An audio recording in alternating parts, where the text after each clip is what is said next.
Hi everyone, this is Allison Kurak with Simplifying Sold, and I have a really fun video for you guys today that I'm excited about. So when I was thinking of my video day ideas and my content that I wanted to put out for you guys, I went through, I'm a huge just note taker on my phone for like things in my personal life or things like this.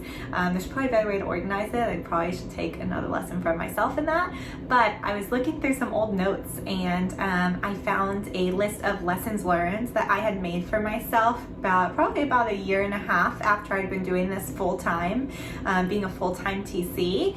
And so I thought it'd be kind of fun to just openly read these candidly and share them with you guys. Like I said, I'd been in the industry for probably at this point like 3.5 years, but off on my own as a TC for about a year and a half. And so these were kind of some lessons I had learned that I wanted to implement changes to and improve on for myself. So I'm filming on my phone, but I have my iPad here so I can actually read you guys exactly what I wrote down. And so the first one I wrote was, if someone asks for a reminder, immediately send a calendar invite or schedule an email. And so it's so funny, even to this day, I remember why I wrote this down. And it was because an agent had asked me to really stay on top of a certain deadline. And this was back in the day before I was as good at knocking out all my deadlines in the morning, before I had the best system to see them, and accidentally let it slip by. And he had asked me maybe like a week or so in advance, and I just didn't make the right note of it, and I didn't prioritize it correctly, and I wasn't able to give the reminder, and I just felt so awful after I did it. And that's probably when I started this note.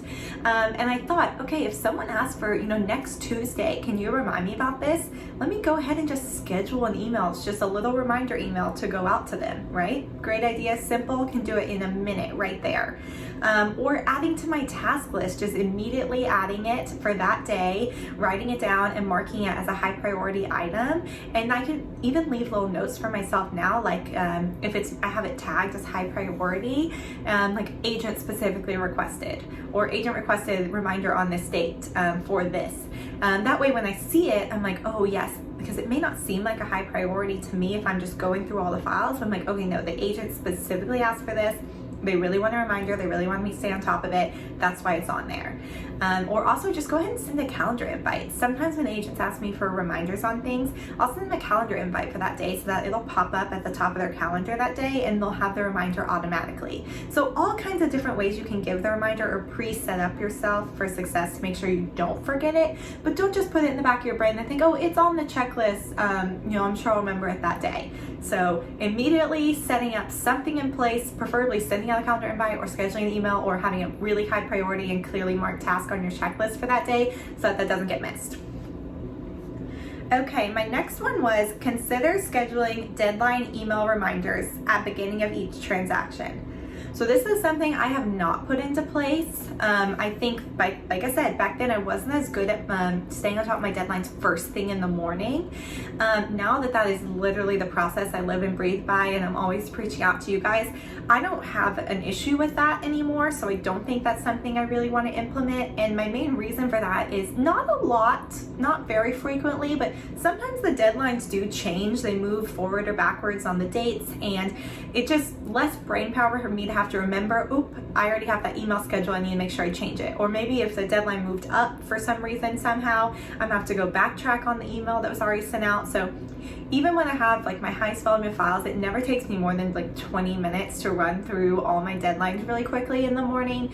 So I just don't find this necessary, but maybe you think it's a good idea, so you can take it from something I thought I should do. Okay, and then next I just have the word proactive in all caps. So I think this is something that I hate the feeling of being reactive constantly. And it's something I try to be really mindful of. And like in the morning, I don't want to check my social media first thing or my email first thing until I have exercise or have my breakfast or whatever my morning routine is, because you start off the day on a reactive note and it kind of just sets the tone for the whole day. And I think we work in a really reactive industry. We're always getting emails, calls from title companies, lenders, escrow, the actual buyer and seller, the agent.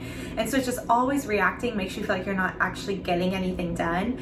So really prioritizing being more proactive, knocking out all those important things in the morning, or before I, am responding to requests, maybe just block out 1 hour in the morning or 30 minutes. I'm gonna work on what's most important for me right now so that I get that done, and then I can help everyone else what they're doing. So really just being proactive in general, something I'm constantly, how can I be even more proactive, even more proactive, but definitely something I've put into place since I made this note.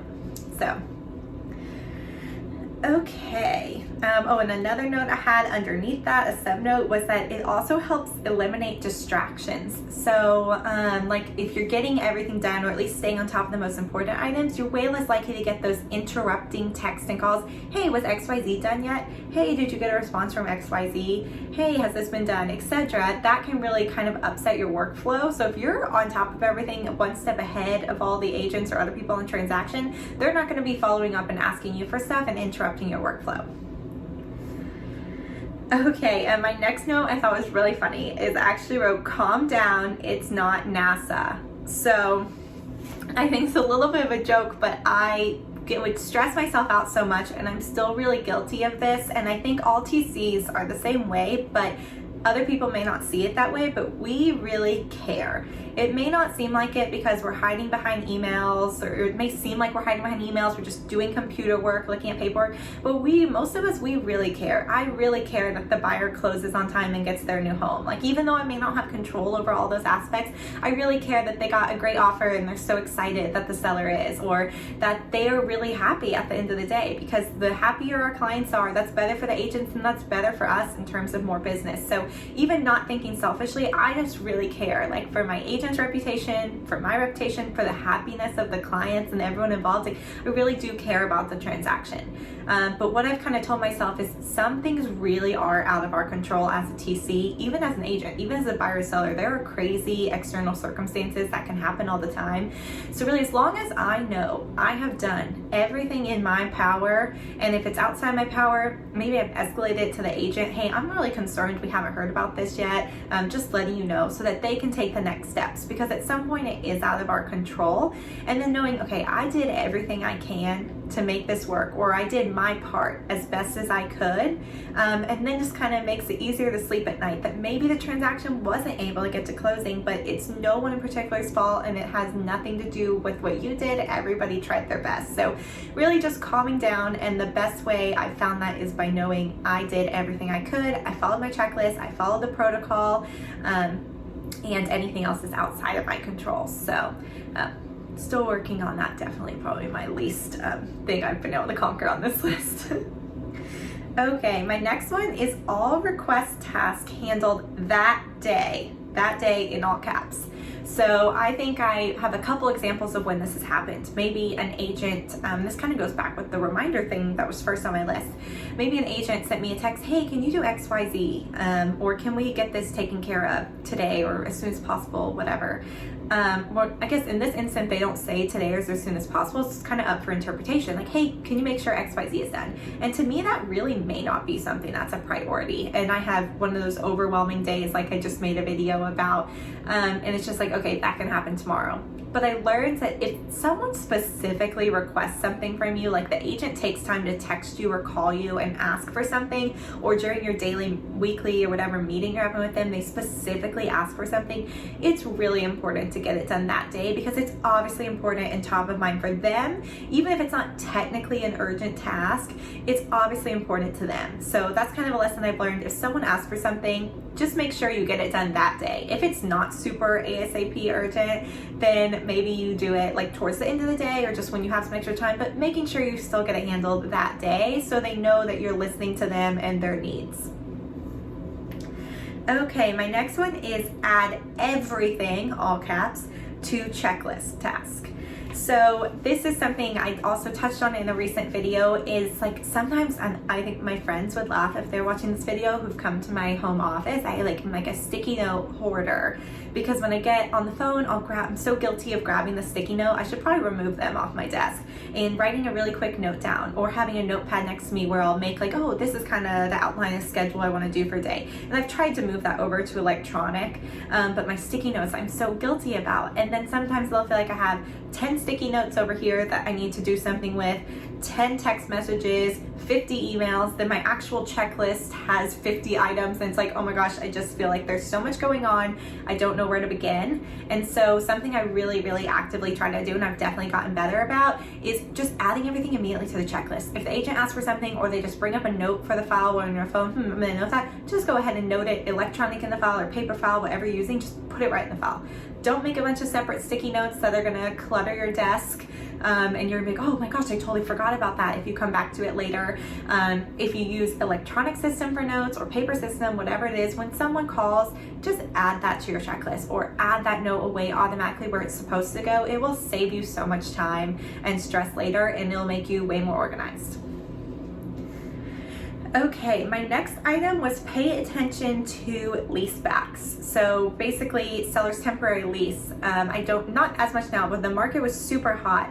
I feel like almost every single seller was staying in the property after closing. And so that just affects the email on, like, you're not gonna tell your buyer to immediately turn on their utilities because the seller, in some cases, may be staying for 6 months.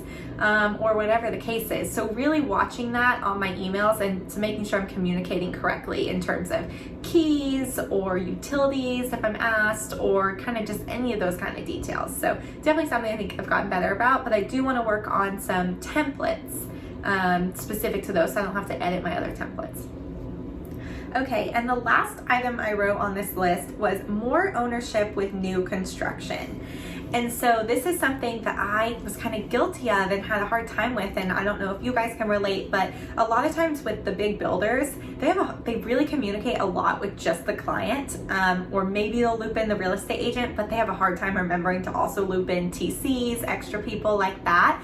And so sometimes I'd be like, oh my gosh, it's been months, I've been waiting for this thing to be built, I can't really get an update, I haven't really heard anything, and then all of a sudden I'll know where, oh my gosh, someone to close next week, and it's like, wait, I don't have everything in place for this. And that happened to me a couple times, and I was like, I've got to make a change about this. And so something I've done is just, as soon as I get a new construction contract, I'm figuring out who the key players are, or at least the sales representative or main contact for the builder, and I'm making myself known to them with an introduction so that I can get copied on emails. And then I also made a separate checklist for new construction, and it just has some tasks on there. Like sometimes new constructions that aren't going to be done for over a year. So there's not going to be a bunch of urgent items on those, but maybe I have it every 4 to 6 weeks to check in with the builder or check in with the agent. Just staying on top of everything, making sure that file doesn't slip through the cracks, and then also really trying to review and upload and get the compliance paperwork handled as soon as possible, because those dates can change. Most of the time they get pushed later, but sometimes they'll get moved up or like out of the blue, and I don't want to be scrambling for paperwork. So taking ownership, figuring out who the key players are, not treating it like, oh, that's not closing for a year, I don't have to worry about it right now. And I think if you're overwhelmed or busy, you could definitely see it that way. But really taking ownership of those files and treating them like any other file, and creating specific different task lists to follow on those kind of files. So that's all I have on that note. I do think I made another one last year. I'm having a hard time accessing it. So I'd love to go over that one as well. So maybe I can do that in another video. But those were my lessons learned I wrote for myself after about a 1.5 years of doing this off on my own. I'd love to hear in the comments if you relate to any of these, if these gave you any good ideas on things you want to improve on, or any lessons you learned, even if you only started a week ago, that you want to share. And so I hope you guys enjoyed this video. Also soon I'm going to be doing a FAQ Ask Me Anything video, so please comment below any questions you have for me and I'll try to answer as many as I can. Thanks guys, have a great one.